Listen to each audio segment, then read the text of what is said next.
हरिओम. अध्यात्म रामायण युद्ध कांड. प्रथम सर्ग. वानर सेना प्रस्थान. मुक्त भावानुवाद. श्री महादेवजी म्हणाले, हे पार्वती, हनुमंताने सीताविषयी जे काय पाहिले अनुभवले ते सर्व श्रीरामांना कथन केले. ते ऐकून अतिशय आनंदानेच श्रीराम म्हणाले, हनुमंताने देवांनाही दुष्कर असणारे कर्म पार पाडले आहे. त्याचे मनाने सुद्धा स्मरण करणे हे या भूतलावर अन्य कोणासही शक्य नाहीत. 100 योजने असणारा विस्तृत समुद्र ओलांडून जाईल असा अन्य कोण आहे बरे? तसेच राक्षसांकडून रक्षिली गेलेली लंका उद्ध्वस्त करण्याचे सामर्थ्य कोणाचे आहे बरे? सेवक म्हणून असणारे सुग्रीवाचे संपूर्ण कर्तव्य हनुमंताने पार पाडले आहे. हनुमंतासारखा श्रेष्ठ या जगी नाही नि पुढे होणारही नाही. हनुमंताने जानकीची भेट घेऊन हनुमंताने आज नक्कीच मी माझा रघुवंश, लक्ष्मण आणि वानरराज यांचेही रक्षण केले आहे.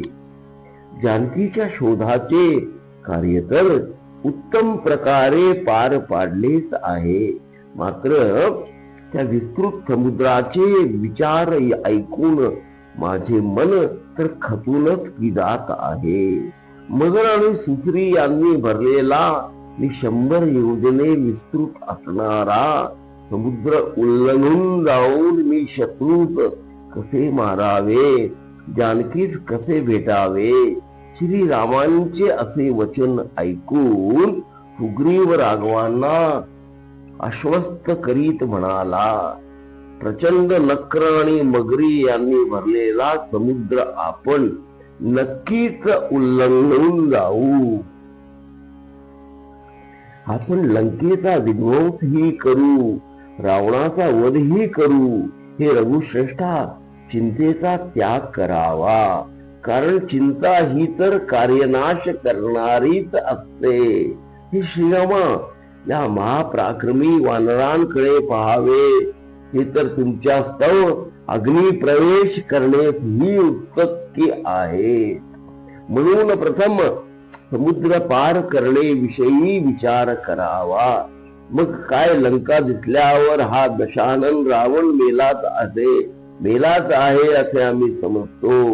हे राघवा, आपण आपल्या प्रिय धनुष्यबाणासह युद्धी सज्ज झाल्यावर आपल्या समोर उभ्या राहण्याचे धाडस करणारा वीर या त्रैलोक्यातही नाहीत की? हे रामा, आता आपला संपूर्ण जय होणार हे नक्की, कारण मला सर्वत्र तशीच विजयाची चिन्हे दिसू लागली आहेत. भक्ती आणि सामर्थ्य यांनी भरलेले ते सुग्रीव वचन ऐकून संतुष्टतेने तर श्रीराम हनुमंतास म्हणाले. त्यांनी विचारणा केली, अरे हनुमंता, आपण कोणत्याही परिस्थितीत हा समुद्र उल्लंघून जाऊच की, पण तत्पूर्वी देव आणि दानव यांनाही प्रवेशास्तव अत्यंत कठीणच असणाऱ्या त्या लंकेचे स्वरूप तू मला कथन करावेस. ते समजून घेऊन हे कपिश्रेष्ठा, त्याचे करिता आवश्यक असा उपाय मी शोधेन.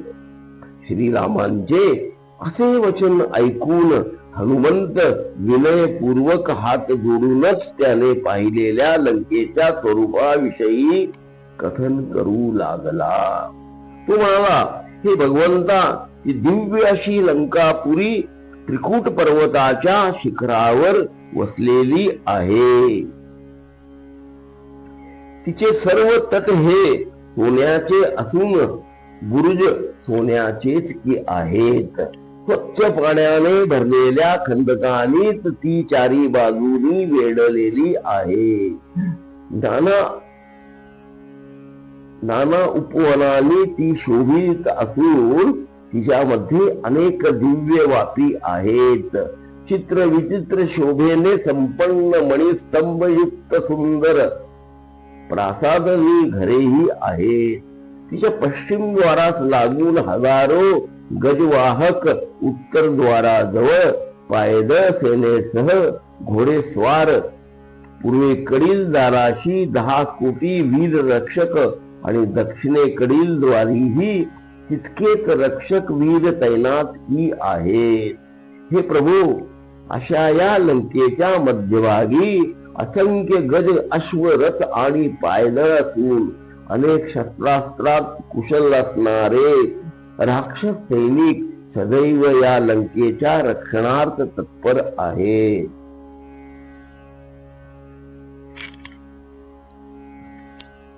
लंकेमध्ये जाण्याचे मार्ग नाना प्रकारच्या फुलांनी तसेच त्यावर रचलेल्या तोफांनी युक्त आहेत. परंतु हे देवेश्वरा, हे सर्व असताही मी तेथे काय केले ते कथन करतो ऐकावे. रावणाच्या सैन्याचा 1/4 भाग तर मी ठार केलेलाच असून लंका नगरी जाळून मी रावणाच्या सोन्याचा प्रसादही नष्ट करून टाकला आहे. हे रघुत्तमा, तोफा आणि पूल मी नष्ट केले असून हे प्रभू, उरलेली लंका तुमची दृष्टी पडताच नष्टत्वात पोहोचेल, जळून जाईल. हे देवेश्वरा, त्वरित जाण्यास्तव प्रस्थान ठेवा. थोर वीर असणाऱ्या वानर समूहासह आपण सर्व बाजूनी समुद्र तीरी जाऊया. हनुमंताचे वचन ऐकून श्रीराम सुग्रीवास म्हणाले, अरे सुग्रीवा, सर्व सैनिकांना कूच करण्याची आज्ञा द्यावी. कारण आत्ताच विजय नावाचा मुहूर्त असून याच मुहूर्ती राक्षसांनी भरलेल्या तटबंदी असणाऱ्या अतिशय दुर्गम अशा लंकेत प्रवेशून रावणासह त्या लंकेचा नाश करीन आणि सीतेस परत आणीन. अरे, यावेळी माझा उजवा नेत्र खालच्या बाजूने लवटकी आहे. बलिष्ठ आणि वेगवान वानरांची संपूर्ण सैन्य कूच करू दे. गटाधिकारी यांनी आपापल्या गटाचे मागे पुढे दोन्ही बाजूनी रक्षण करावे.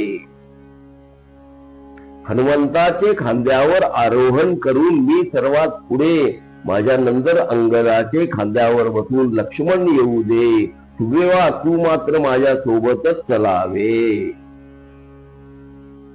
सर्ग 1 पुढे सुरू. घ्या श्रवणानंद.